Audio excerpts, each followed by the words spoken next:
The knock came before Margaret Ellison had finished pinning up her hair, and she knew from the weight of it that this was not a neighbor come to borrow flour. She opened the door to find a tall man standing in the thin morning light, dressed too well for the lane she lived on.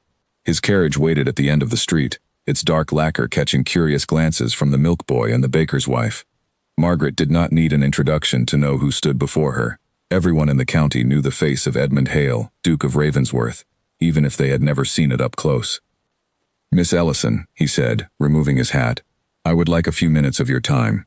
She stepped back to let him in, more out of caution than courtesy. A duke did not call on a widow living above a milliner's shop unless something had gone very wrong, or very strange. She gestured to the single chair by the window and remained standing herself, arms folded, waiting. He did not sit either. He turned his hat over once in his hands, a small, unconscious motion that told her he was less certain than he looked. "I will speak plainly," he said. "My physician has told my mother that I have perhaps a decade left before my health fails entirely. The same illness that took my father and his father before him. I have no brother, no cousin fit to inherit who is not already scheming for my title while I still draw breath. I need an heir, Miss Ellison.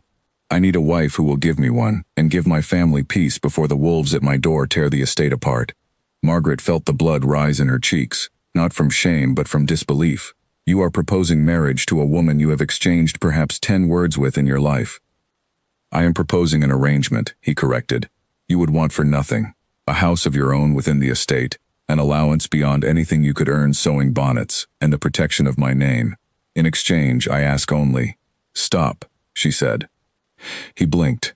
Men of his rank were rarely interrupted, and never by women who mended hats for a living.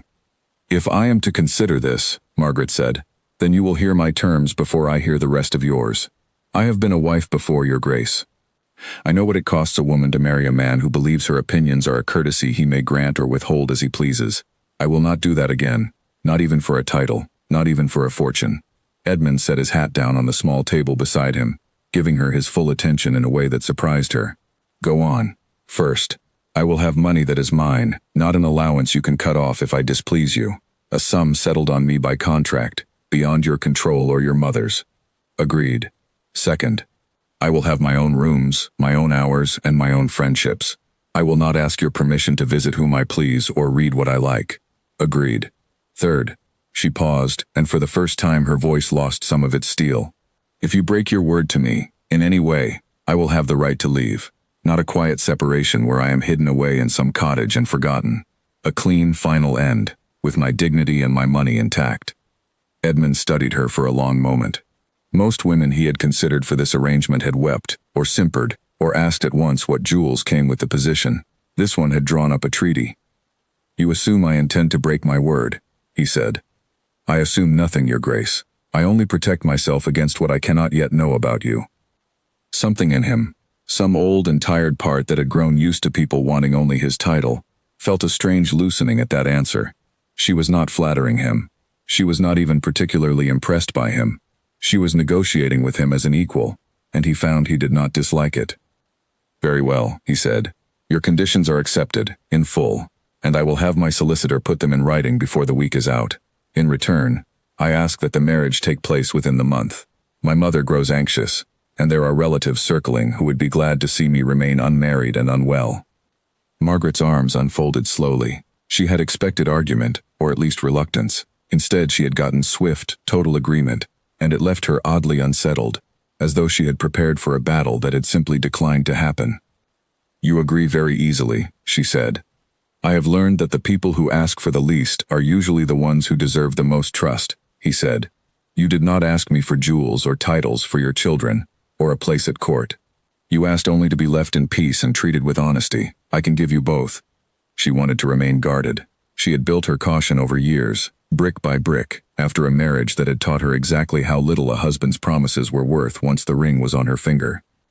But there was something in the directness of this man, something almost boyishly earnest beneath the formality of his title, that made the bricks feel heavier to hold up than they had that morning. "Why me?" she asked, because it was the question that had been sitting under her tongue since he arrived.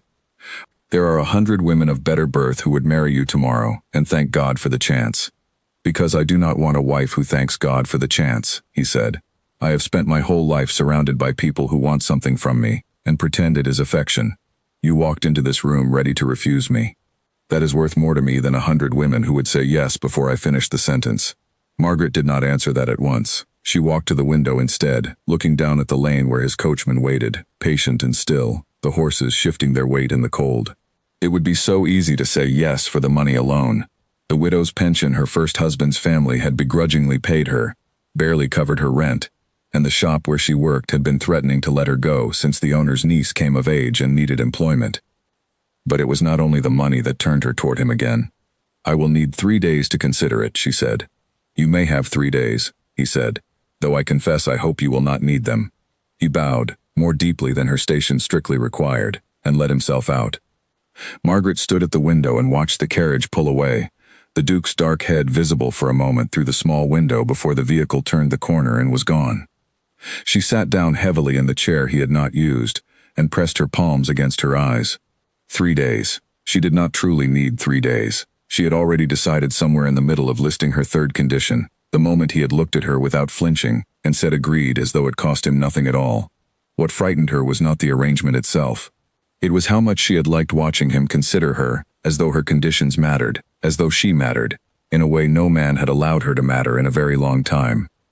That evening, as she walked home from the shop through streets turning gold with the last of the light, a woman stopped her outside the bakery.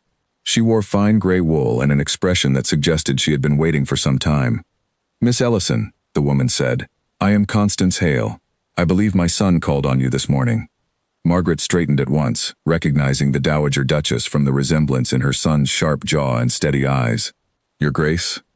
"I will not waste your time with false warmth," Constance said. "I do not know you, and I do not yet trust you. But my son is dying by degrees, faster than the physicians will say aloud, and he needs an heir before the vultures who call themselves cousins pick apart everything his family built. If you agree to marry him, you will do it with my full support. If you agree to marry him and then break his heart for sport, you will find me a far less pleasant acquaintance than my son." "I have no intention of breaking anyone's heart, Your Grace," Margaret said. "I am not entirely certain he has one to break." For the first time, something like amusement flickered across the older woman's face. "He does," she said. "He has simply never let anyone close enough to find it. Good evening, Miss Ellison. I hope to see you again soon, under happier circumstances." She walked away before Margaret could reply, leaving her standing in the fading light, with far more to consider than she had that morning. The conditions were set, the offer was made. And somewhere beneath her careful, practiced caution, a small and unfamiliar hope had begun, quietly, to stir. Inside her small rooms above the milliner's shop, Margaret lit a single candle and sat at the narrow table where she took her meals. She thought of her first husband, a merchant named Silas who had courted her with soft words and left her, within a year of the wedding, with nothing but debts and a house full of relatives who treated her as an inconvenience rather than a widow. He had promised her comfort and given her fear instead. He had promised her a voice in their household and given her silence, enforced with a coldness that had taken her years to stop flinching from. She had sworn, standing over his grave in the rain, that she would never again hand a man the power to make her small. And yet here she was, considering handing that power to a duke. She reminded herself, turning the thought over carefully, that this time would be different, because this time she had asked first. She had not waited to be told what her marriage would look like. She had built the shape of it herself, plank by plank, before he had even finished his sentence. That, she told herself, was the difference between fear and choice. She thought too of the shop, and of Mrs. Abernathy's niece who arrived each morning now with her sharp new gloves and her sharper opinions about which ribbons Margaret ought to be trimming. It would not be long before there was no place for Margaret there at all. A woman without income in this world had few doors open to her, and fewer still that did not require she trade her dignity at the threshold. She was not marrying Edmund Hale for love. She told herself that firmly. The way she told herself many things she was not yet certain she believed. She was marrying him because he had offered her something rarer than love in her experience of men. Respect, freely given, before she had done anything at all to earn it. The candle burned low. Outside, the lane grew quiet, the last cart rattling home, a dog barking somewhere near the church. Margaret thought of the way the Duke's shoulders had eased, just slightly, when she agreed to his silence about her terms, as though her firmness had been a relief to him rather than an obstacle. She thought of the dowager's warning, delivered with the blunt honesty of a mother who had already lost too much to disease and greed both, and found she did not resent it. She would have said the same, in Constance Hale's position, to any stranger walking toward her son's future. Sleep did not come easily that night. Margaret lay in the dark, turning the 3 days over in her mind, testing them for weaknesses the way she had once tested the seams of a poorly made bonnet, searching for the place where it would fail under weight. She found none. The conditions were sound. The man had agreed to them without argument. Whatever waited for her at Ravensworth, she would not walk into it blind or unarmed, as she had the first time. She rose before dawn, dressed, and walked to the shop as she always did. But somewhere between the lane and the door, she had already decided that 3 days was longer than she needed. The carriage that carried Margaret to Ravensworth Hall rolled through iron gates so tall they seemed to swallow the morning light. She had expected grandeur. She had not expected the way her stomach tightened as the house came into view, gray stone stretching in every direction, more windows than she could count, and a line of servants already assembled on the front steps to receive her. Edmund stood at the top of the steps, not among the servants but apart from them, watching the carriage approach with an expression she could not quite read. When the door opened and he offered his hand to help her down, his grip was steady, but she felt the faint tremor beneath it, the effort it cost him to appear unaffected in front of his household. "Welcome to Ravensworth," he said, loud enough for the assembled staff to hear. Quietly, only for her, he added, "You look as though you are walking into battle." "I am," she murmured back, and saw the corner of his mouth twitch, almost a smile. The housekeeper, a stern woman named Mrs. Foley, with iron-gray hair pinned so tightly it seemed to pull her eyebrows upward, led Margaret through the introductions. The staff bowed and curtsied with practiced precision, but Margaret did not miss the sideways glances, the way a young footman's eyes lingered too long on her plain traveling dress, cut so differently from the silks this house was accustomed to. She held her chin level and thanked each of them by name as they were introduced, repeating each one silently to herself so she would not forget. It was a small thing, remembering names, but she had learned long ago that people noticed when you bothered to remember them, and noticed even more when you did not. Her rooms, when she reached them, were larger than the entire flat above the milliner's shop. She stood in the center of the space for a long moment after the maids withdrew, feeling smaller than the room itself, before she made herself walk to the window and look out over the gardens instead. This was hers now, by contract if not yet by feeling. She intended to make it feel that way as quickly as she could manage. Dinner that evening introduced her to the rest of the difficulty. The Dowager Duchess Constance sat at Edmund's right hand, composed and watchful, offering Margaret small nods of encouragement whenever the conversation faltered. But it was the man seated across the table, introduced as Charles Whitmore, cousin to the Duke and heir presumptive should Edmund die without issue, who made the room feel colder than the weather outside. "Miss Ellison," he said, swirling his wine with a lazy elegance that did not match the sharpness in his eyes. "Forgive my curiosity, but I confess I am surprised. I had expected the Duke to choose someone of rank, given the importance of the succession. A milliner's assistant seems an unusual choice for a house such as this." "I was a shopkeeper's assistant, Mr. Whitmore, not a duchess by training," Margaret said evenly. "I imagine that troubles you a great deal less than the fact that I exist at all." Silence settled over the table for a heartbeat before Constance let out a short laugh, quickly smoothed into a cough. Edmund did not laugh, but something in his shoulders eased, the same small loosening Margaret had noticed in her rooms above the shop, the day he had accepted her terms without argument. Charles's smile thinned but did not fall away entirely. "A woman of spirit," he said. "How refreshing. I only hope, for the family's sake, that spirit is not mistaken for suitability." "I have found," Margaret replied, "that people who mistake the two are usually the ones least equipped to judge either." The rest of dinner passed with careful, polite conversation, but Margaret felt Charles's attention on her like a hand pressed too firmly against her back, and she understood, without needing to be told, that she had made an enemy before she had even signed the marriage contract. The days that followed settled into an uneasy rhythm. Margaret rose early, out of old habit, and found the household did not know quite what to do with a future duchess who preferred to be dressed and downstairs before the sun was fully up. She spent her mornings learning the running of the estate, not because anyone required it of her, but because she refused to walk through her own home, understanding less of it than the housekeeper did. Mrs. Foley, who had expected a delicate lady requiring constant guidance, found instead a woman who asked pointed questions about the household accounts and remembered the answers. Their relationship, cool at first, warmed by careful degrees, until Mrs. Foley began seeking Margaret's opinion on matters she would never have brought to a duchess born to the role. "You are not what I expected, Miss Ellison," the housekeeper admitted one afternoon. as they walked together through the linen stores. "Neither is this house," Margaret said. "I expected to feel like a guest here. Instead, I find myself wanting to understand it properly, as though it were already mine to care for." "It will be soon enough," Mrs. Foley said, and there was something almost warm in her tone. It was not only the staff who noticed the change Margaret brought with her. Edmund found himself seeking her out in the evenings, first with the excuse of discussing wedding arrangements, then without any excuse at all. They walked the gardens as the light faded, Margaret asking questions about the estate's history that no one had thought to ask him in years, Edmund answering more freely than he answered anyone else in his life. "My father built the east wing for my mother," he told her one evening, as they passed beneath a row of old oaks. "He said a house was not a home until someone had left their mark on it. I have lived here my whole life and never once thought to leave mine." "Perhaps you were waiting for the right reason," Margaret said.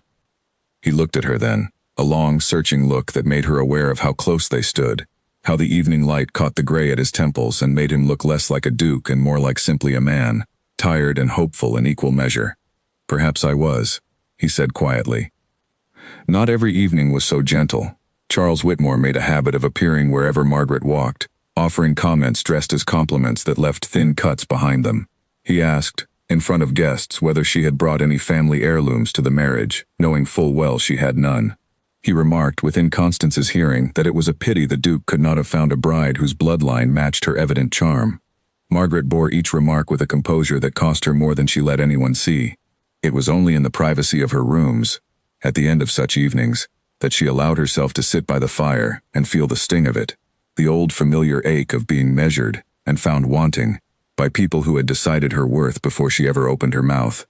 She did not tell Edmund how deeply the remarks cut. She had built her life on not needing anyone to shield her, and she was not yet ready to lower that particular wall, not even for a man who was beginning, slowly and against her better judgment, to matter to her. But Edmund noticed anyway. He noticed the way her smile grew thinner after Charles had spoken, the way she excused herself from the drawing room a few minutes earlier on the evenings his cousin had been especially cutting. He said nothing at first, uncertain of his place in a marriage still weeks from its vows, uncertain whether comfort from him would be welcomed or resented. It was Constance who finally pushed him toward it. "You are watching her carry his cruelty alone," the dowager said to her son one night, after Margaret had retired early from the drawing room. "A woman like that will not ask for a shield, Edmund. She has spent her whole life learning not to ask. If you wish to be worth the terms she set for you, you will have to learn to offer one before she asks." Edmund found Margaret in the small library the following evening, a book open on her lap that she was not truly reading. She looked up when he entered, and something in her face, carefully arranged into calm, told him Constance had been right. "I owe you an apology," he said, taking the chair across from her without waiting for permission. "My cousin's behavior toward you has gone on too long, and I have said nothing." "You do not owe me anything," Margaret said. "I agreed to marry into this family. I did not expect every member of it to welcome me." "That is not the same as deserving his cruelty," Edmund said. "I intend to speak with him." "Do not," Margaret said, more sharply than she meant to. She softened her voice at the surprise on his face. "If you fight my battles for me, Your Grace, you undo the very thing I asked of you when we first spoke. I did not come here to be protected. I came here to stand on my own terms." Edmund considered that for a long moment, and Margaret watched something shift in his expression, respect deepening into something warmer, something that made her chest feel tight in a way she was not prepared for. "Then I will not fight your battles," he said, "but I will not pretend I do not see them either. That much, I think, even your conditions allow me." Margaret closed her book, setting it aside. "That much," she agreed, "I will allow." The wedding, when the date finally arrived, was smaller than the family expected, and grander than Margaret had ever imagined for herself. Constance had insisted on a proper ceremony in the estate chapel, with enough guests to silence the worst of the gossip already circulating through the county, but not so many that Margaret felt swallowed by strangers judging her from every pew. She wore ivory silk chosen with Constance's help, simple in its lines but finer than anything she had owned in her life, and when she walked the short aisle toward Edmund, she found she was not thinking of the contract at all. She was thinking of the way his face had changed when he first saw her in the doorway, the careful composure slipping for just a moment into something unguarded and plain. Charles attended, seated near the front where propriety demanded he be placed, his expression pleasant and his eyes cold. He offered his congratulations afterward with a bow precise enough to be mocking, and murmured, just low enough for Margaret alone to hear, that he looked forward to seeing how long her conditions survived contact with real married life. She did not let the remark touch her smile. She had learned, in her weeks at Ravensworth, that giving Charles Whitmore a visible reaction only fed whatever hunger drove him, and she intended to starve it instead. The days after the wedding brought their own quiet adjustments. Margaret took up residence fully in her own rooms, as promised, and Edmund never once tried the door uninvited, a restraint that surprised her more than she wanted to admit, given how little restraint she had known from her first husband. Instead, he began leaving small things outside her door in the mornings, a book he thought she might enjoy, a sprig of the early roses from the south garden, never announced, never expecting thanks. She began, in turn, to seek him out during the day, not out of obligation, but because she found she wanted his company. She joined him on his rounds of the tenant farms, listening as he discussed crop yields and roof repairs with men who had known his family for generations, and she watched the way his formality softened around people who had nothing to gain from flattering him. "You listen to them as though their opinions matter as much as your own," she observed, as they rode back toward the house one afternoon. "They understand this land better than I ever will," Edmund said. "A duke who does not listen is only a duke who is waiting to fail." It was a small thing, that answer, but it settled something in Margaret that had been uncertain since the day he first knocked on her door. She had married a man of duty and title, yes, but beneath that, she was beginning to find a man who valued the people around him more than his own comfort, and that, she thought, was worth far more than any contract could promise. Not everyone in the household shared her growing ease. Charles found new occasions to test her, small provocations disguised as concern, questions about her past designed to unsettle rather than inform. She began to notice him watching her more closely than politeness required, cataloging her habits, her friendships among the staff, the hours she kept, as though building toward some purpose she could not yet see. She mentioned it to no one, not wanting to seem as though she saw threats in every shadow, but she began, quietly and without announcing it, to keep her own accounts of things, small notes in a private ledger, dates and remarks and moments that felt, even to her, difficult to name. It was a habit born of old caution, the same instinct that had made her draw up conditions before accepting a proposal. She did not yet know what Charles intended. She only knew, with the certainty of a woman who had learned to read danger before it announced itself, that he intended something. They sat together in the quiet library long after the fire had burned low, speaking of small things, of nothing at all, and Margaret found herself, for the first time since arriving at Ravensworth, entirely unafraid. The invitation arrived on cream paper edged in silver, requesting the presence of the Duke and Duchess of Ravensworth at the Ashcombe Ball, an event Margaret had heard whispered about since her arrival, the largest gathering of the county's finest families before the summer season closed. Constance called it a necessary evil. Edmund called it a waste of good evenings. Margaret, reading the invitation twice over, understood it for what it truly was, her first real test before society at large, and Charles Whitmore's first real opportunity to see her fail in front of it. She spent the days before the ball preparing not her gown, though Constance fussed over that too, but her composure. She rehearsed the polite nothings expected of a duchess, the correct way to decline a dance without offense, the careful art of changing a subject before it turned unkind. She had faced worse than a ballroom full of strangers. She reminded herself of that every night before sleep found her. Edmund seemed to sense her unease without her saying a word of it. On the evening of the ball, as the carriage rolled toward Ashcombe House, he reached across the small space between them and took her gloved hand in his. "You need not prove anything to anyone tonight," he said. "You are already my wife. Nothing said in that ballroom changes that." Easy words from a man who has never had to prove he belonged anywhere, Margaret said, though there was no bitterness in it, only honesty. "Then let me prove something instead," he said. "I will not leave your side unless you ask me to." She did not answer, but she did not release his hand either, and they rode the rest of the way in a silence that felt, for the first time in weeks, entirely comfortable.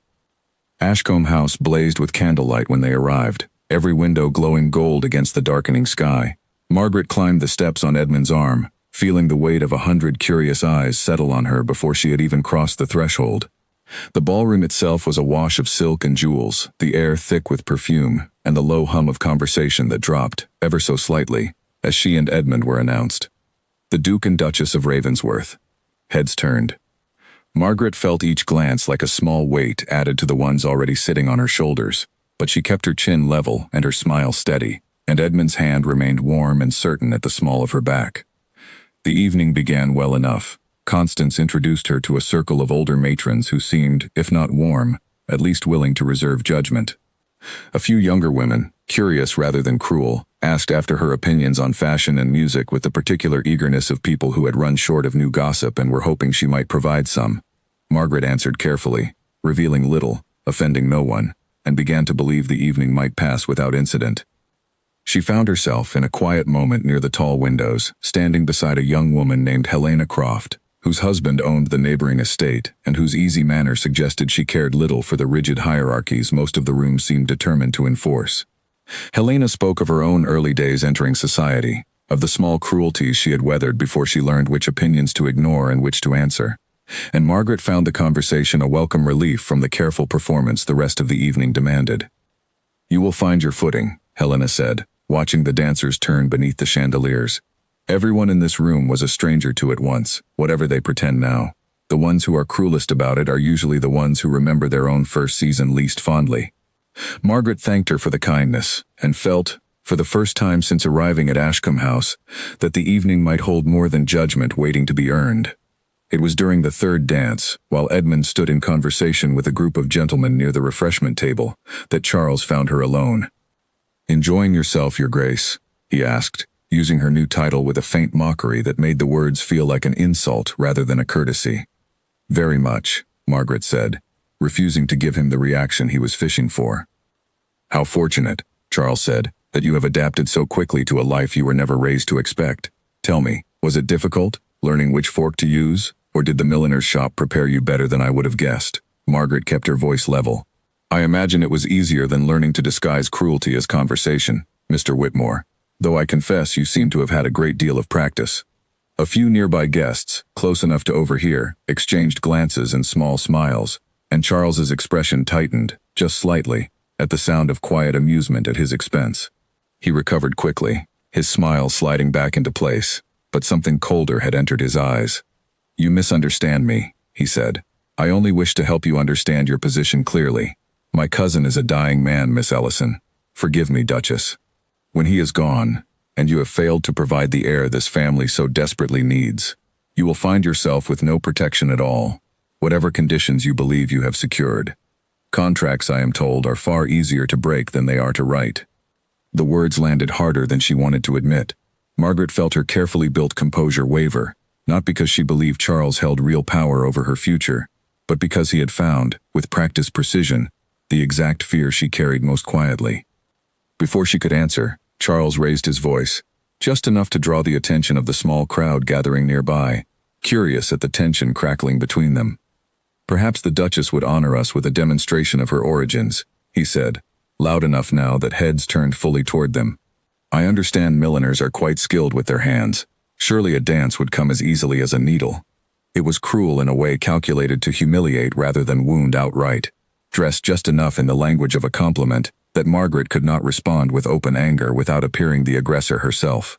She felt the eyes of the room settle on her fully now, waiting to see how the shopkeeper's assistant would handle herself under real pressure. She was still searching for the words to answer him when Edmund arrived at her side, his expression calm on the surface but his eyes sharp with a fury Margaret had not seen in him before.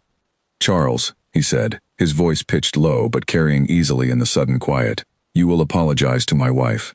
"I meant no offense," Charles said smoothly, though his smile had thinned into something brittle. "Merely an observation." "You meant every offense," Edmund said. "And you will apologize now, or you will leave this house before I make your welcome here a great deal less comfortable than it has been." The room had gone fully silent now, dozens of guests watching the confrontation unfold with the particular hunger of people who would repeat every word of it over breakfast the following morning. Charles glanced around, gauging the mood, and seemed to realize, with visible reluctance, that the room was no longer amused by his wit. "My apologies, Duchess," he said, the words clipped and hollow. "I spoke out of turn." "You did," Edmund said. "See that it does not happen again." Charles bowed stiffly and withdrew into the crowd, and the ordinary hum of conversation slowly returned, though Margaret could feel the weight of curious glances lingering long after he had gone. Edmund turned to her, his hand finding hers again, steady, despite the tension still visible in his jaw. "Are you well?" he asked, quietly enough that only she could hear. I am, Margaret said, and found, to her own surprise, that it was true. The sting of Charles's words had not vanished, but something else had settled over it, warm and unexpected. No one had ever stood between her and cruelty before. She had spent her whole life learning to weather it alone, certain that no one would think her worth the effort of defense. I told you I would not fight your battles, Edmund said, a faint, rueful note in his voice. You did not fight it for me, Margaret said. You simply refused to let him fight it unanswered. There is a difference. He looked at her for a long moment, something unguarded moving across his face in the candlelight, and Margaret felt, not for the first time, the strange vertigo of realizing a man she had married for practical reasons had somehow become someone whose good opinion she cared for deeply. Dance with me, Edmund said suddenly. Not because he suggested it, because I would like to. Margaret let him lead her onto the floor, and if her hand trembled slightly as it settled into his, she told herself it was only the aftermath of Charles's cruelty, and not the warmth of Edmund's palm against her back, or the way he watched her rather than the room as they moved together through the dance. They did not speak of Charles again that evening, but on the ride home, as the carriage rattled through the dark countryside, Edmund broke the comfortable silence between them. I have known Charles my whole life, he said. He has always resented that the title passed to my father's line rather than his. I did not think he would stoop to public cruelty, but I should have expected it. He grows more desperate as my health grows more uncertain. What will you do? Margaret asked. Watch him, Edmund said, and ensure he understands that whatever he intends, it will not touch you unanswered again. Margaret considered him in the dim light of the carriage, the firm line of his jaw, the quiet resolve in his voice, and felt something in her chest loosen that had been tight since the day she buried her first husband, and swore never to depend on anyone's protection again. I did not expect a marriage of convenience to feel like this, she admitted quietly. Neither did I, Edmund said. I proposed a contract, Margaret. I did not expect to find myself wanting far more than the terms of it. The words hung between them, gentle and unguarded, and for a long moment neither of them spoke, both aware that something had shifted between them, that neither the contract nor the conditions had accounted for. When they arrived back at Ravensworth, Edmund walked her to her door as he always did, and lingered there a moment longer than usual before bidding her good night. Margaret closed the door behind her and stood with her back against it, her heart beating faster than the evening's danger alone could explain. Whatever Charles Whitmore intended for their future, she thought, he had made one grave miscalculation that evening. He had meant to drive a wedge between her and Edmund, to remind them both that their marriage was built on convenience and nothing more. Instead, he had shown them both, in the clearest terms yet, exactly how much they had already come to matter to one another. It was not the outcome he had hoped for, and somewhere behind his composed apology and his stiff bow, Margaret suspected, he already knew it. 2 days after the ball, Charles Whitmore rode into the nearby town of Marlford and took a private room at the Fox and Crown, where a man named Percival Grant, a solicitor with a reputation for handling matters other lawyers preferred not to touch, was already waiting for him. You look displeased, Grant observed, pouring 2 glasses of brandy without being asked.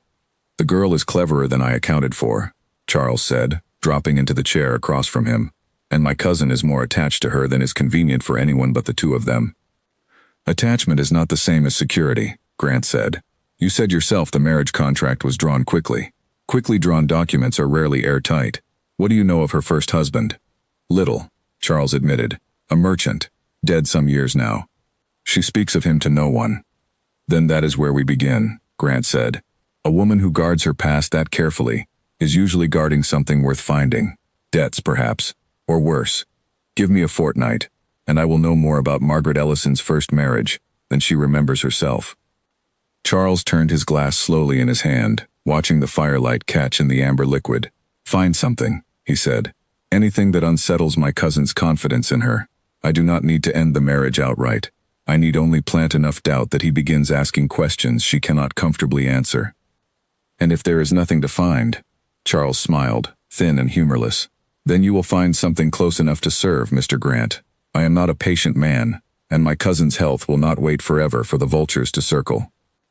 Grant inclined his head, accepting the unspoken instruction for what it was, and the 2 men spoke no further of Margaret that evening, turning instead to the safer business of wine and idle county gossip, though the plan set in motion between them would not stay quiet for long.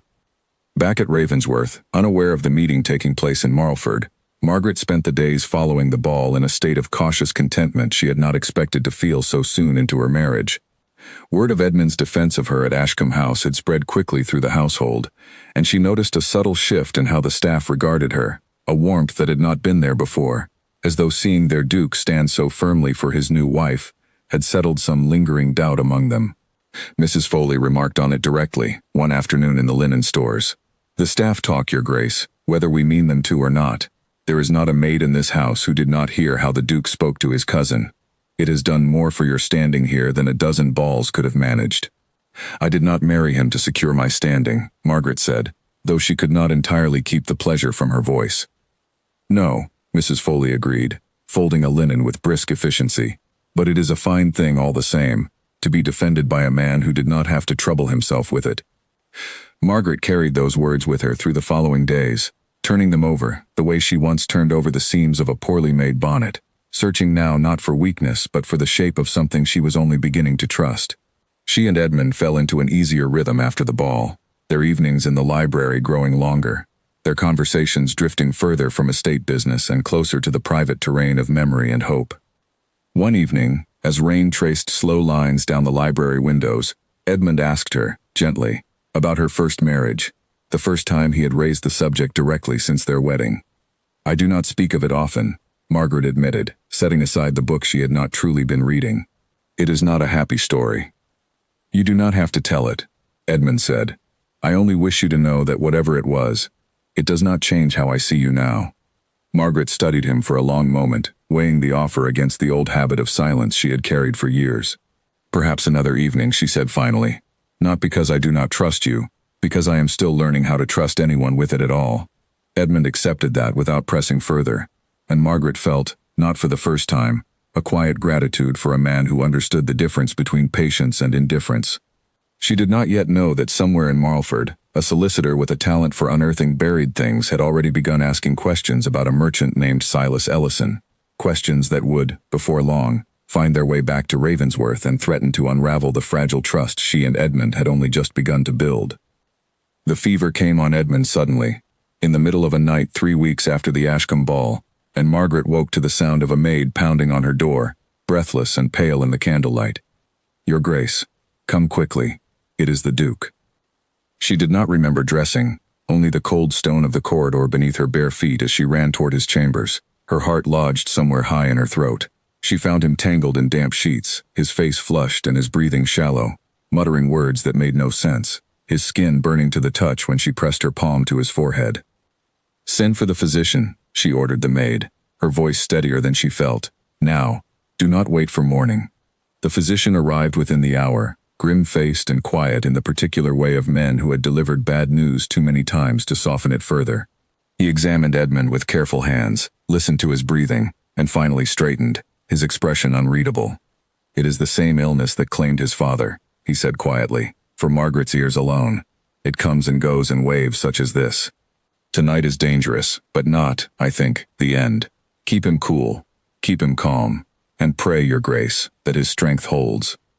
In the days before the fever struck, Margaret had noticed small signs she chose, at the time, to dismiss as ordinary tiredness. Edmund had grown quieter over dinner, his appetite thinner than usual, and once, crossing the garden together, he had paused mid-sentence and pressed a hand briefly to the wall beside him, steadying himself before continuing as though nothing had happened. She had asked if he was well, and he had smiled and told her it was nothing, only a long day, and she had let the matter rest because he seemed so determined that she should.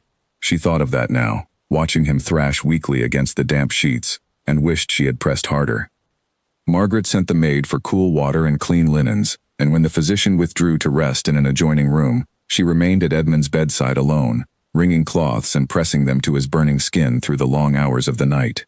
Constance joined her briefly, her composure cracking for the first time since Margaret had known her, before exhaustion sent the older woman to rest as well, leaving Margaret the sole watch over her husband as the candles burned low and the house fell silent around them. Somewhere near dawn, Edmund's eyes opened, clearer than they had been all night, and found her sitting beside him. "Margaret," he said, his voice rough and thin. "I am here," she said, taking his hand in both of hers. "You are safe. The fever will pass." I am not afraid of dying, he said, each word costing him visible effort. I have made my peace with that a long time ago. I am afraid of dying before I have told you the truth. You need not speak now, Margaret said. Rest. There will be time. There may not be, he said, and something in the raw honesty of it silenced whatever argument she might have offered. I asked you to marry me because I needed an heir. That was true, once. It stopped being true within a month of knowing you, and I have been too much a coward to say so plainly, because saying it means admitting how much more I want from you than the contract ever promised.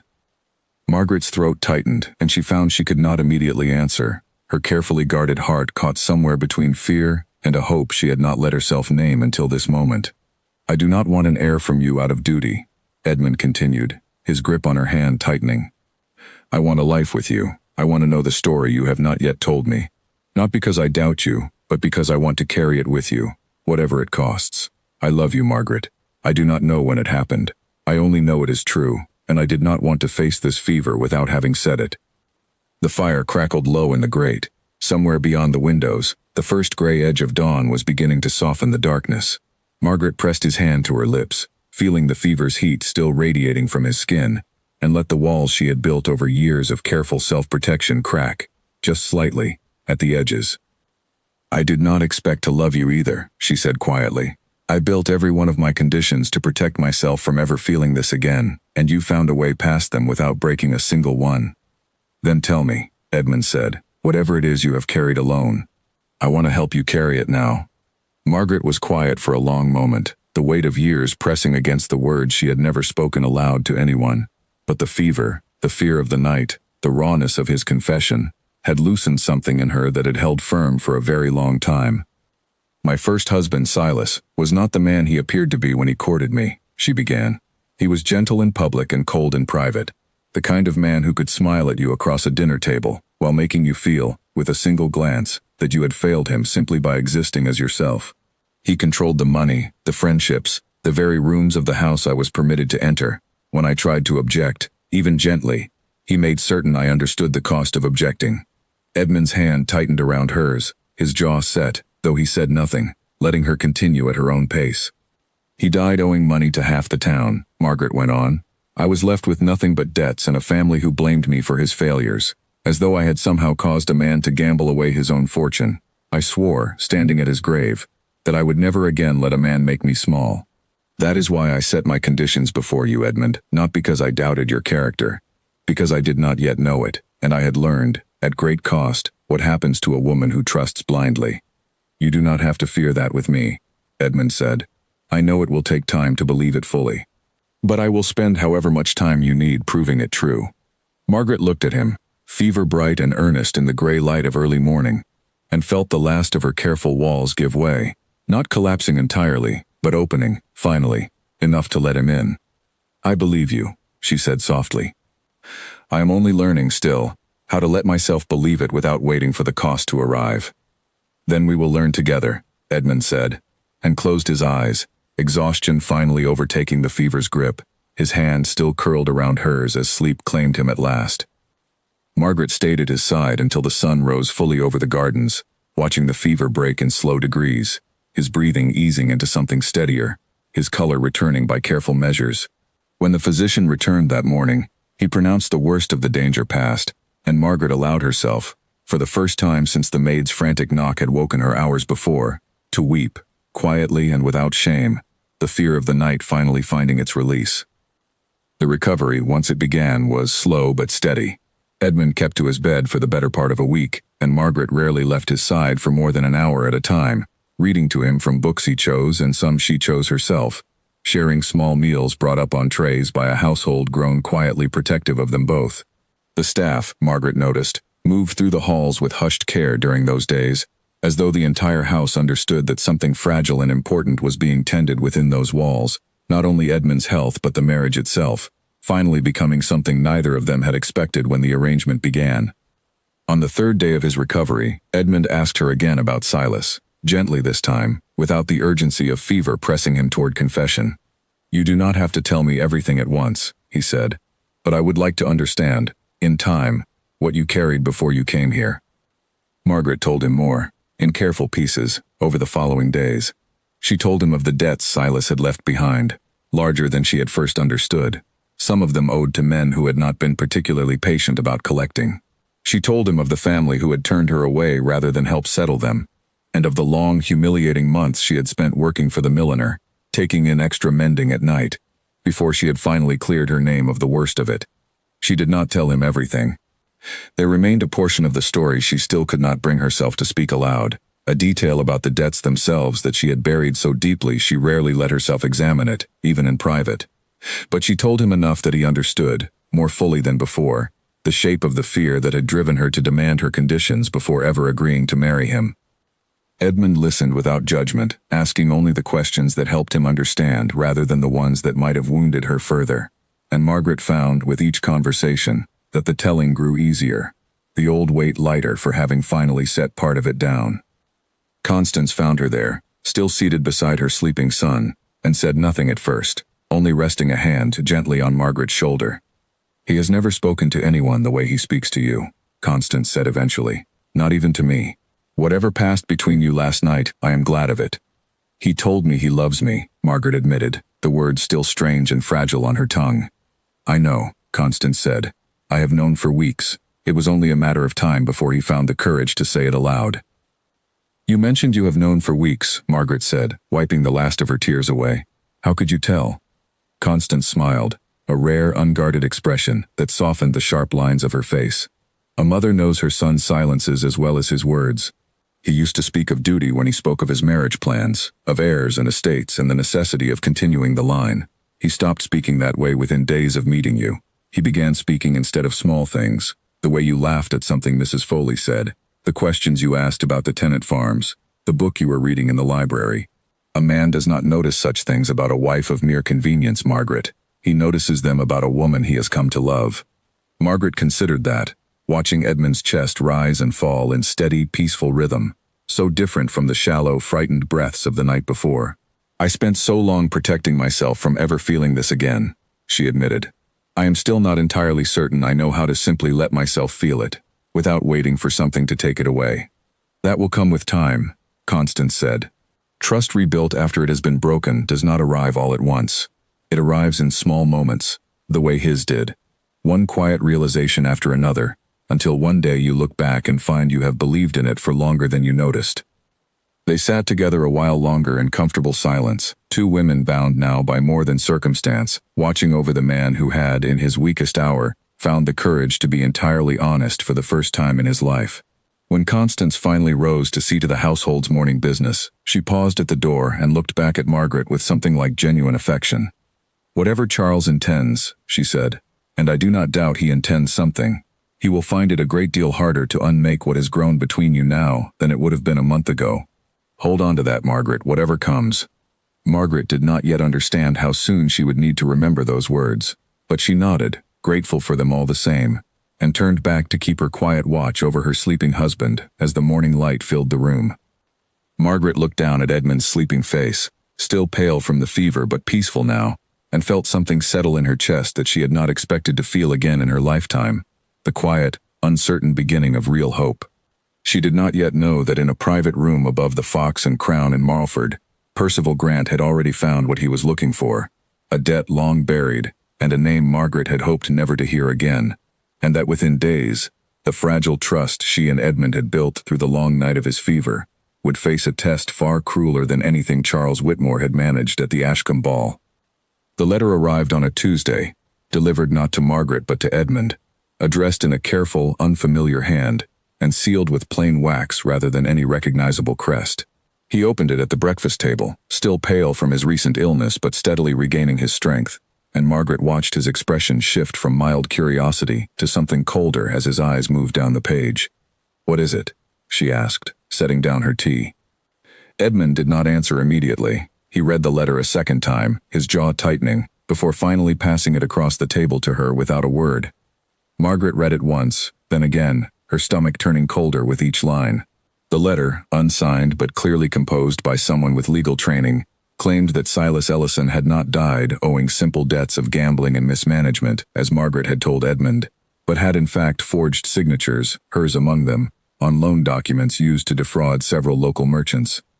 It suggested that Margaret had known of the fraud, perhaps even participated in it, and that her sudden, convenient marriage to a wealthy and ailing duke bore the marks of a woman with a long and practiced history of securing herself through deception.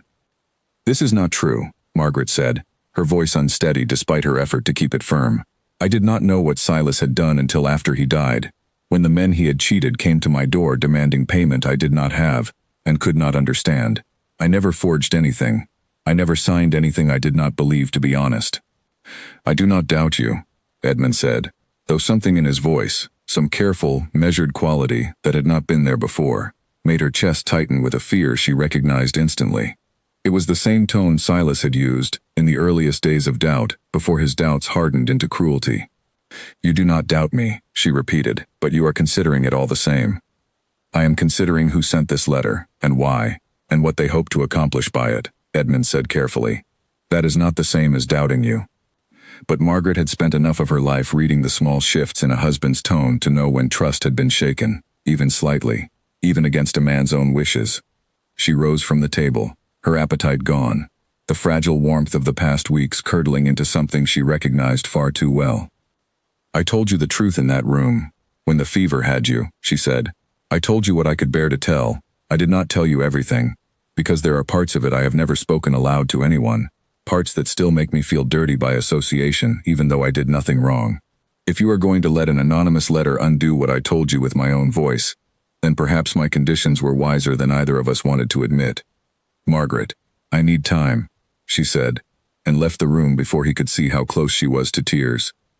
She spent the following days retreating into the careful distance she had maintained in her first weeks at Ravensworth, polite in company, absent in private, declining Edmund's attempts at conversation with the same practiced composure she had once used to survive her first marriage. It was not that she believed he had truly turned against her. It was that some old, wounded part of her, the part that had learned at great cost what happened when a husband began to doubt, could not risk waiting to find out how far that doubt might grow before she protected herself against it. Charles, meanwhile, seemed to appear everywhere Margaret turned, his sympathy dressed in careful concern that fooled no one who looked closely, though it did its damage all the same among the wider household and the neighbors who had begun, once more, to whisper. "Such an unfortunate business," he said to her one afternoon in the garden, his tone dripping with false regret. "I do hope, for your sake, that the matter is resolved quickly, though I confess, given the seriousness of the accusations, I would not blame my cousin for wanting a thorough investigation before matters proceed any further. An heir born under such a cloud would hardly serve the family's interests, would it?" "You sent that letter," Margaret said, the certainty arriving in her voice before she had fully decided to speak it aloud. Charles's smile did not waver. "I could not say where such a letter originated. I only know its contents are troubling, and that troubling things, once raised, are rarely so easily dismissed." She walked away from him without another word, unwilling to give him the satisfaction of watching her composure crack further. But the confrontation left her shaking, alone in the far corner of the garden, wondering how much damage a single unsigned letter could truly do to something she had only just begun to believe was solid. Edmund, for his part, did not remain idle. He sent his own solicitor, a careful and discreet man named Anthony Bell, to investigate the claims in the letter, and within days, Bell returned with findings that confirmed everything Margaret had told him. Silas Ellison had indeed forged signatures, but Margaret's own hand did not appear on any of the fraudulent documents, a fact easily verified against genuine samples of her signature, kept by the milliner's shop where she had worked. The accusation against her was, as she had claimed, entirely false, likely planted by someone with both the resources and the motive to see her name dragged through scandal. But knowing the truth did not undo the damage the doubt had already caused. Margaret remained distant, and Edmund, uncertain how to close the gap that had opened between them, grew quieter himself, the easy warmth of the fever night replaced by a careful, wounded courtesy that ached worse, in its own way, than open conflict would have. It was Constance who finally forced the matter, cornering her son in his study one evening after nearly a week of watching the two people she had come to consider her true family circle each other in careful, unhappy silence. "You have proof now that she told you the truth," Constance said. "Why does she still walk through this house like a woman waiting to be asked to leave?" "I have shown her the solicitor's findings," Edmund said. "I have told her I never truly doubted her." "You told her that with your words," Constance said, "but I suspect she is waiting for you to show her, the way you did at the ball, the way you did the night of your fever, Words are easy, Edmund. She has heard easy words from a husband before, and watched them mean nothing when it mattered most. If you want her to trust the words this time, you will have to give her more than an apology delivered from behind a desk. Edmund sat with that for a long while after his mother left, and found, turning it over, that he agreed with every part of it. He had spent his life speaking in the careful, measured tones expected of a duke, weighing every word for its diplomatic weight before it left his mouth. Margaret needed something else from him now, something less careful and far more true. He found her that evening in the small library where their friendship had first taken root, seated by the window with a book unopened in her lap, staring out at the darkening garden. She did not turn when he entered, though he saw her shoulders tense slightly at the sound of the door. "I owe you more than an apology," he said, crossing the room to stand near her, though not so close as to crowd her. "I owe you the truth of what happened in my own mind that morning, and I have been too careful with my words to give it to you properly." Margaret said nothing, but she did not tell him to leave either, and he took that as permission enough to continue. "For one terrible moment, when I read that letter, some old frightened part of me wondered if I truly knew you as well as I believed," he admitted. "Not because I thought you capable of fraud, because I have spent my whole life surrounded by people using kindness as a mask for ambition, and some small, ugly corner of my mind whispered that perhaps I had simply been fortunate enough not to see your mask yet. That thought lasted perhaps the length of a single breath before I recognized it for the poison it was, and I have been ashamed of it every hour since." "That is more honest than anything you told me this week," Margaret said quietly, finally turning to look at him. "I know," Edmund said. "I was afraid that telling you the truth of that moment would confirm every fear you already carried about me, so I gave you careful reassurances instead, and let you believe I had never doubted at all. That was its own kind of dishonesty, and I am sorry for it." Margaret studied him for a long moment, weighing the rawness of his confession against the old, careful armor she had rebuilt over the past week. "I do not know if I can promise you this will be easy," she said finally. "I have spent so many years protecting myself from exactly this, a husband's doubt arriving quietly and growing until it swallowed everything gentle between us. I do not know how to simply trust that it will not happen again, even now, even with proof, even with your apology."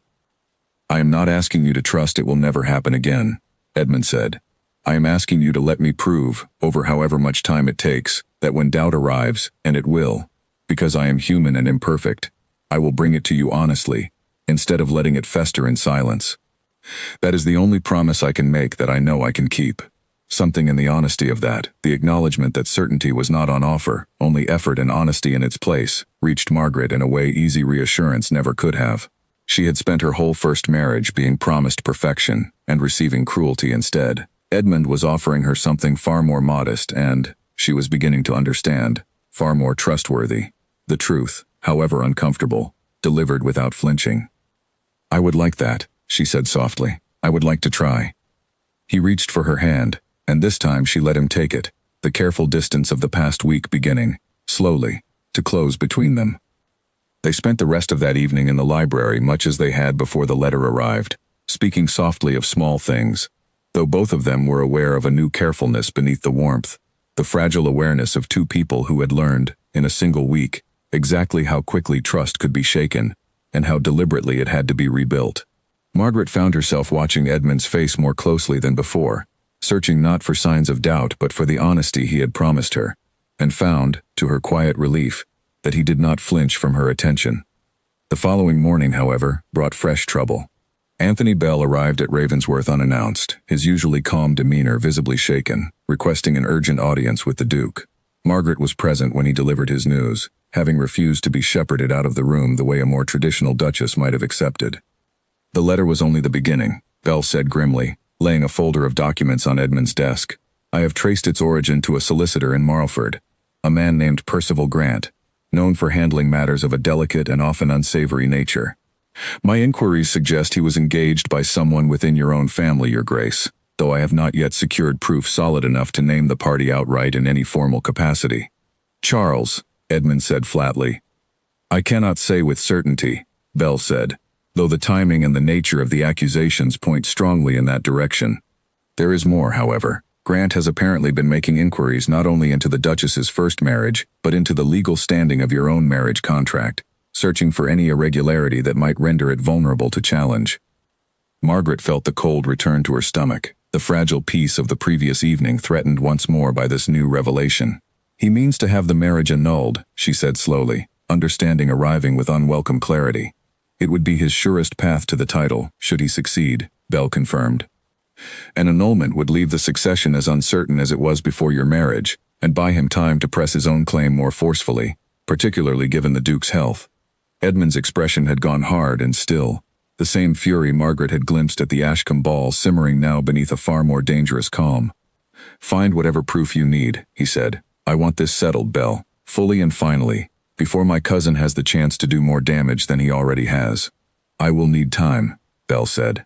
"Grant is careful, and Charles Whitmore has resources of his own to protect himself." "Then take the time you need," Edmund said, "but move quickly. I will not have my wife's name dragged through further scandal while we wait." After Belle departed, Margaret remained standing near the window, arms wrapped around herself against a chill that had little to do with the weather outside. "He will not stop," she said quietly, "not until the marriage is broken, or he is." "Then we will make certain it is him," Edmund said, crossing the room to stand beside her. "You are not facing this alone, Margaret. Whatever else happens, I want you to hear that clearly. I did not understand it fully until this week, but I understand it now. Protecting you is not charity, and it is not duty. It is what I want to do, because I love you, and because a man does not stand aside and watch harm come to what he loves, without doing everything in his power to stop it." Margaret leaned into him, allowing herself, for the first time since the letter's arrival, to simply rest against the solid warmth of his presence without the careful armor she had worn all week. "I believe you," she said. "I only wish believing you made the fear easier to bear." "It will not entirely," Edmund admitted. "But you will not carry it alone. That much I can promise, and that much I intend to keep." That same afternoon, Charles received word, through channels of his own, that Belle had been asking questions in Marlford, and that his careful arrangement with Percival Grant had drawn closer scrutiny than he had intended. He sat alone in his rooms at Ravensworth that evening, staring into a low fire, turning the failure of his letter over in his mind with growing frustration. He had expected the accusation to plant doubt deep enough to fracture the marriage on its own, the way such doubts had unmade lesser unions before. He had not accounted for Edmund's stubborn devotion, nor for Margaret's own quiet strength, the way she had walked through the garden with her chin leveled despite his cruelest insinuations. He had underestimated them both, and the knowledge sat poorly with a man accustomed to being the cleverest person in any room he entered. He would need something stronger than an anonymous letter, he decided, something that could not be so easily dismissed, so easily investigated away by a careful solicitor and a determined duke. He reached for paper and ink, and began, with careful deliberation, to compose a letter of his own, this time addressed not to Edmund, but to a magistrate in London, whose ambition, Charles knew from long acquaintance, could be relied upon to outweigh his patience for careful legal process. Whatever peace Margaret and Edmund had found that evening in the library, Charles intended to see it undone before the month was out, whatever it cost him to accomplish it. They stood together at the window a long while, watching clouds gather over the distant hills, both of them aware that whatever quiet peace they had found that evening would soon be tested by whatever move Charles Whitmore made next, and that the coming days would decide, once and for all, whether the fragile trust they had built together was strong enough to withstand it. The magistrate arrived at Ravensworth 8 days later, accompanied by 2 clerks and a letter bearing Charles Whitmore's careful, damaging accusations, formally requesting an inquiry into the legitimacy of the Duke's marriage on grounds of fraud and concealed criminal association. Edmund received him in the great hall with a calm that cost him a visible effort, Margaret standing beside him, her hand steady in his despite the fear coiled tight beneath her composure. "Your Grace," the magistrate said, a thin, ambitious man named Josiah Fenwick who clearly relished the importance of his errand, "I have received sworn documentation alleging that your wife participated knowingly in fraud committed by her first husband, and that your marriage contract was entered under false pretenses regarding her character and history. I am obligated to investigate such claims formally." "You are obligated to investigate claims with merit," Edmund said. "These have none, and I have proof of it." He gestured, and Anthony Bell stepped forward with a thick folder of documents, laying them before the magistrate with the quiet precision of a man who had spent the last week working nearly without sleep to assemble them. "Within, you will find sworn statements from 3 merchants defrauded by Silas Ellison, each confirming that the forged signatures on their loan documents bear no resemblance to my wife's genuine hand, verified against samples held by her former employer," Bell said. You will also find a signed confession from a clerk formerly employed by Percival Grant, the solicitor engaged to manufacture this accusation, detailing the payment he received from Mr. Charles Whitmore to fabricate evidence against the Duchess. Fenwick's confident expression faltered as he began leafing through the documents, his ambition visibly cooling as the weight of genuine evidence made itself clear. Margaret watched Charles, standing near the edge of the hall where he had positioned himself to observe the magistrate's arrival, his face draining of color as Bell's words landed. "This is preposterous," Charles said, his voice climbing toward something less controlled than his usual careful drawl.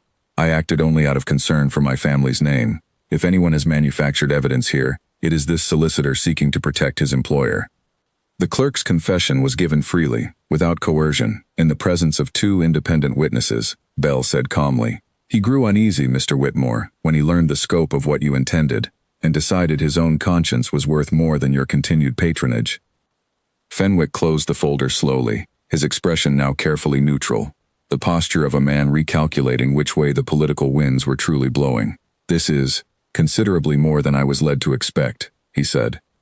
"You were led to expect a scandal that would embarrass a duke and clear a path to his title for an ambitious cousin," Edmund said, his voice cold and level. "Instead, you have found a conspiracy to defraud a magistrate's own investigation.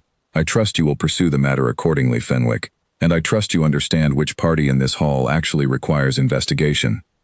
The color had entirely left Charles's face now, and Margaret watched, with a mixture of relief and something almost like pity, as the careful, cutting confidence he had worn since her first evening at Ravensworth crumbled entirely under the weight of his own scheme collapsing around him.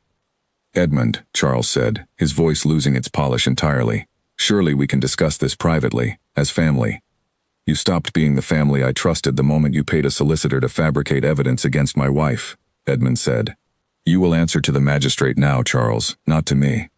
Fenwick, sensing correctly that his own career would fare far better aligned with a wronged duke than a disgraced cousin, straightened his shoulders and turned to face Charles directly. "Mr. Whitmore, I will require you to accompany my clerks for formal questioning regarding the fabrication of evidence and the attempted deception of a magistrate's inquiry. I would advise you to cooperate fully." Charles looked, for one final moment, toward Margaret, something raw and unguarded passing across his face, resentment tangled with something almost like fear. "You were never meant to win," he said quietly, before the clerk stepped forward to escort him from the hall. "I was never trying to win against you," Margaret said. "I was only trying to keep what I had built. You were the one who decided that made me an enemy." Charles did not answer, and the great hall fell silent as he was led away, the sound of his footsteps fading down the long corridor until the house settled back into its ordinary quiet, the crisis, at last, fully broken. Fenwick departed shortly after, promising a formal report clearing Margaret's name entirely and recommending charges against both Charles and Percival Grant for their conspiracy.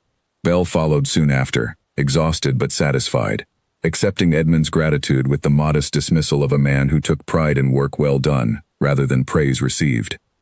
When the hall finally emptied, Margaret found herself alone with Edmund for the first time since the magistrate's arrival, the adrenaline of the confrontation draining away and leaving her suddenly, entirely exhausted. "It is over," she said, testing the words as though she did not quite believe them yet.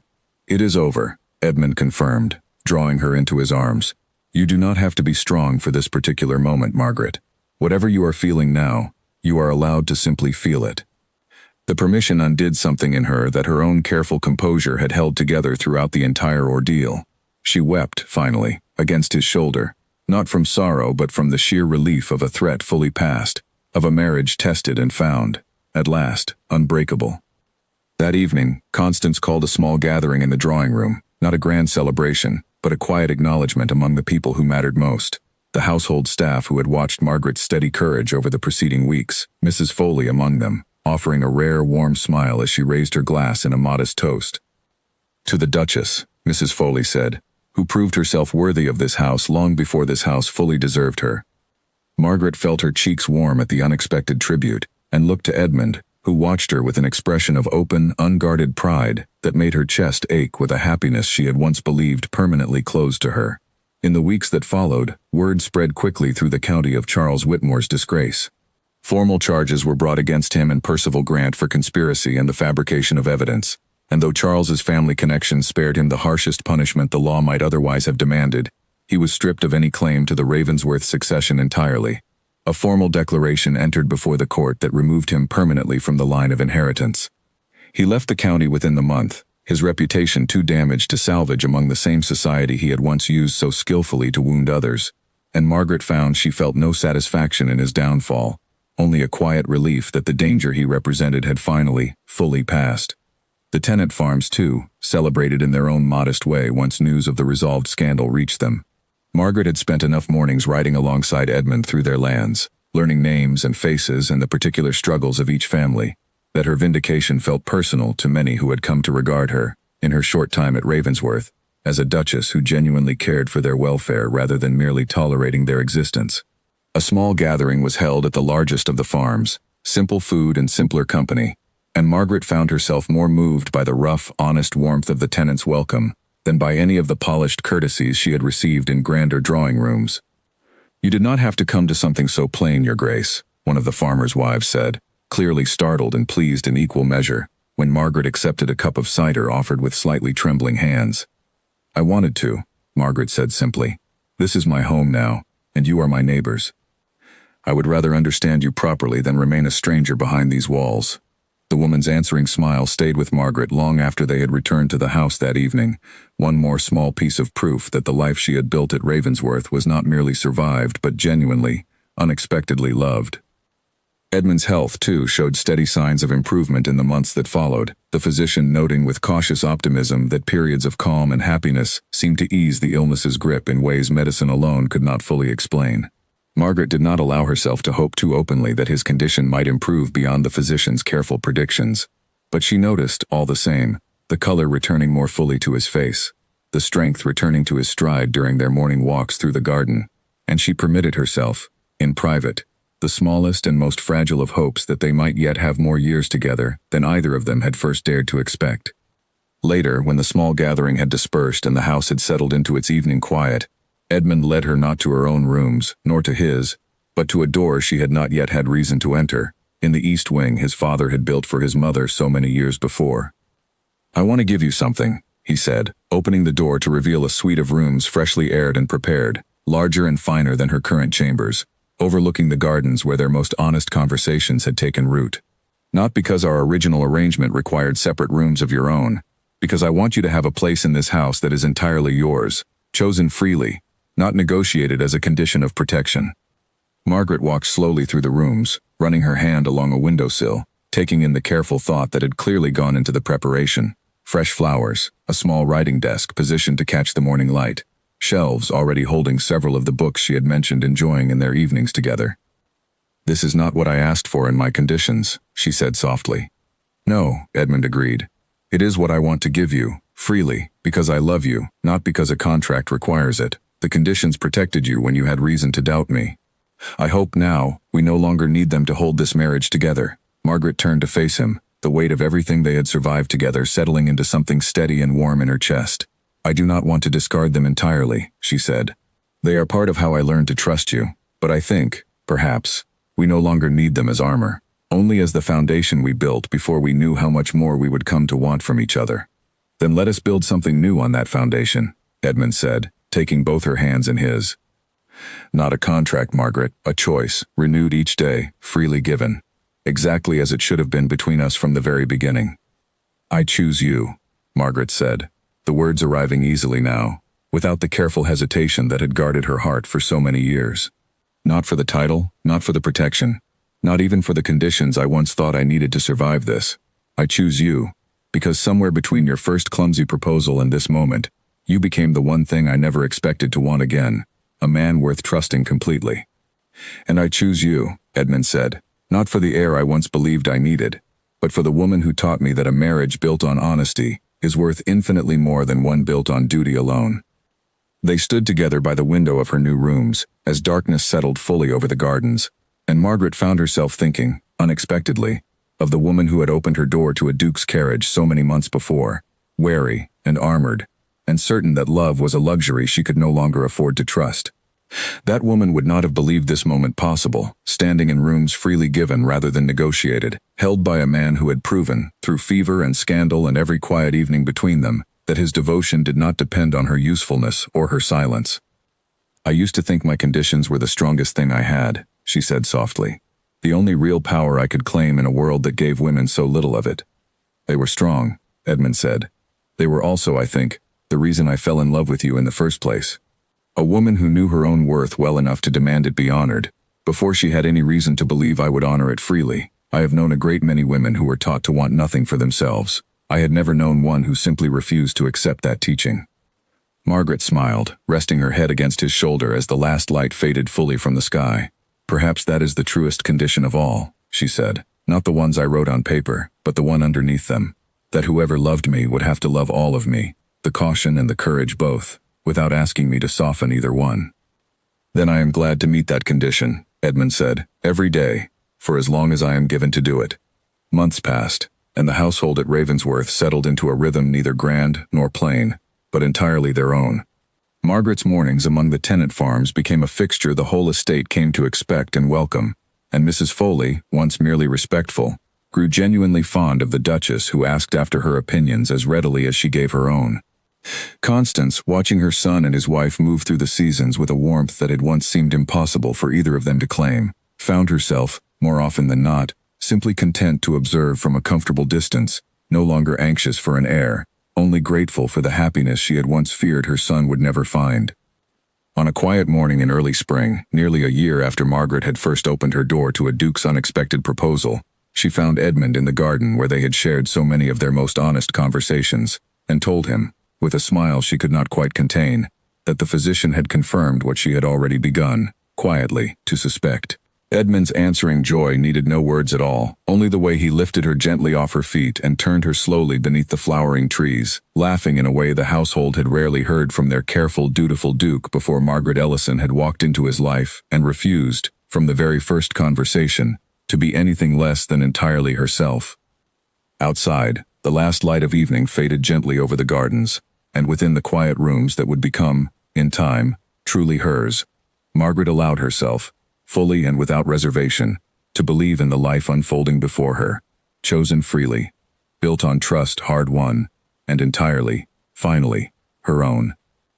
The child came in early autumn, a daughter with her mother's steady gaze and, according to Constance, her father's stubborn chin, and the whole of Ravensworth seemed to hold its breath through the long hours of Margaret's labor, before finally erupting into a quiet, relieved joy when the first cries echoed down the corridor. Edmund, who had paced the length of the hall outside her chambers for most of the night, was the first to hold his daughter, and Margaret would remember, for the rest of her life, the sight of a duke who had once spoken so plainly of duty and heirs, weeping openly over the small, sleeping weight of the child in his arms. They named her Alice, after no one in particular, a name Margaret had always loved for its plainness, and Edmund agreed readily, saying he had grown tired of grand family names carrying grand family expectations, and wanted, for once, to give his child a name chosen simply because it was beautiful, without any weight attached beyond the love they already felt for her. The household adjusted to the presence of a small, demanding new Duchess-in-waiting, with the particular chaos and delight such arrivals bring. Mrs. Foley took to visiting the nursery on pretenses so thin even the youngest maids saw through them, claiming inventory concerns that somehow always required her presence exactly when Alice was due for her morning feeding. Constance, who had once seemed so composed and unshakable, dissolved entirely into a doting grandmother the moment she held her granddaughter for the first time, a transformation that left both Margaret and Edmund quietly amused for weeks afterward. Word of Charles Whitmore reached them only occasionally after his departure, carried by distant acquaintances or brief mentions in London correspondence. He had settled, they heard, in a smaller property inherited through his mother's side, living a quieter and far less prosperous life than the one he had once schemed to claim. Margaret felt, on hearing this, not triumph but something closer to a settled peace, the knowledge that justice, however imperfect, had found its way to him without requiring her to carry the weight of vengeance alongside everything else she had survived.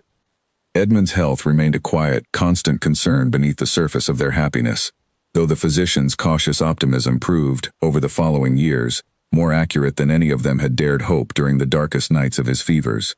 He tired more easily than other men his age, and there were seasons, particularly in deep winter, when the old weakness returned enough to worry the household, but the terrible sudden crisis of that first fever never repeated itself with quite the same violence.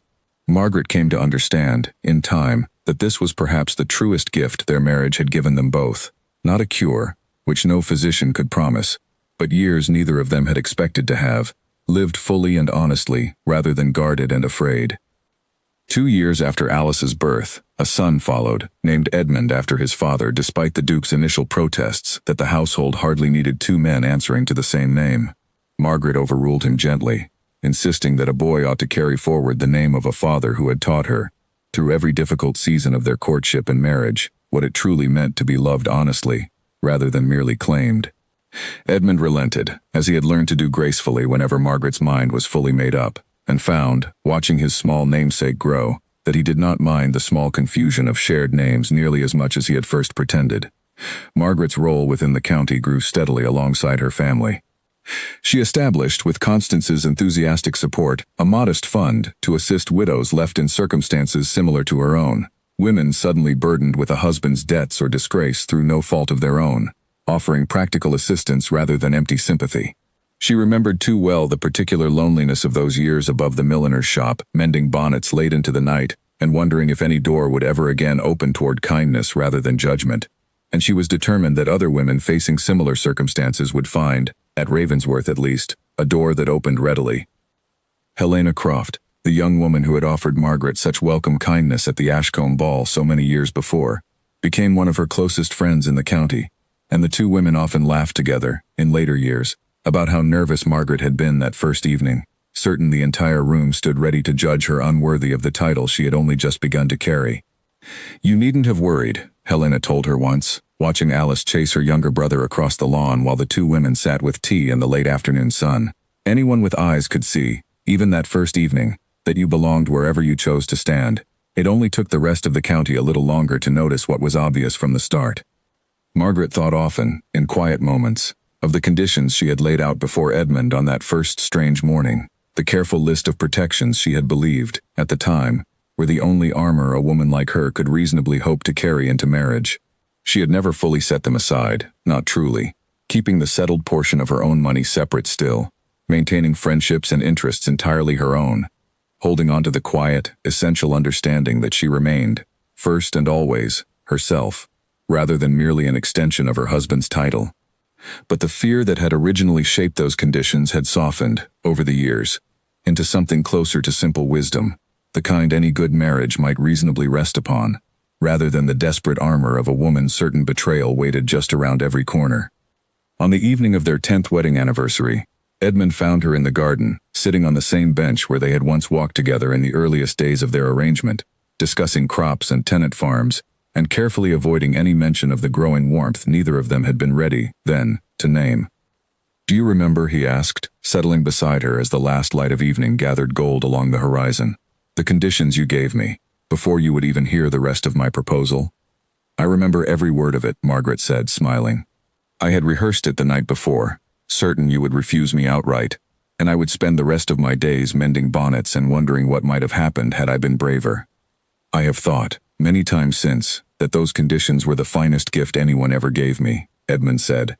"Not because of what they protected you from, though I am glad of that too, because they showed me, before I had done a single thing to earn it, exactly the kind of woman I was fortunate enough to be marrying, clear-eyed, unafraid to ask for what she deserved, entirely herself, regardless of what the world expected her to accept instead."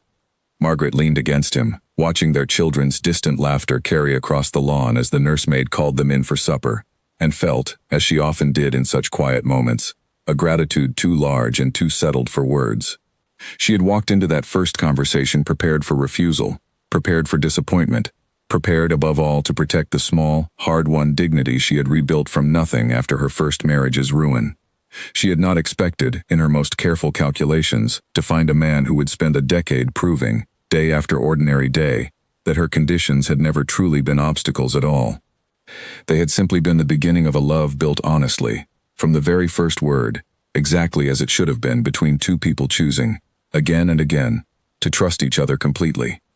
"I would set every one of those conditions again," Margaret said softly, knowing now exactly where they would lead.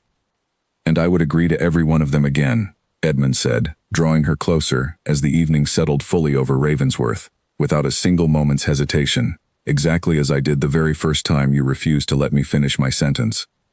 Inside the house, the sound of the children's supper carried faintly through the open windows, small voices arguing cheerfully over who deserved the last of the bread, and Margaret found herself smiling at the ordinary, unremarkable warmth of it, so different from the careful, watchful silence that had once filled the rooms of her first marriage. She had spent years believing that a home like this, easy and loud and entirely without fear, was a luxury reserved for other women, women born to kinder circumstances than her own. She understood now, sitting beside a husband who had never once made her feel small for wanting more than he first offered, that it had never been luxury at all. It had only ever been what every woman deserved, and what too few were fortunate enough to receive. Mrs. Foley appeared at the garden door as the light faded further, calling gently that supper awaited them both, and Margaret rose from the bench with Edmund's hand steady in hers. The easy warmth of a decade's trust settled comfortably between them. "One more thing," Edmund said, pausing before they reached the door. "I never did thank you properly for interrupting me that first morning." "You have thanked me 1,000 times since," Margaret said, laughing. "In 1,000 small ways, every day, whether you meant to or not." "Then let me add one more to the count," Edmund said, drawing her hand to his lips. "Thank you for refusing to let me finish that sentence. I have never been more grateful for an interruption in my life." Margaret smiled, the last light of the anniversary evening catching gold in her hair as they walked together toward the warm, lit windows of the house that had become, so fully and so unexpectedly, home. Whatever conditions had first brought them together, whatever fear and courage had shaped the early, uncertain months of their arrangement, none of it mattered now half so much as the simple, settled truth of the life they had built together, chosen freely, defended fiercely, and loved without reservation, exactly as it had always deserved to be. They sat together in comfortable silence as darkness gathered gently over the gardens, two people who had begun as strangers negotiating a contract and become, through honesty and courage and years of quiet, deliberate choosing, everything neither of them had believed they would ever be fortunate enough to find.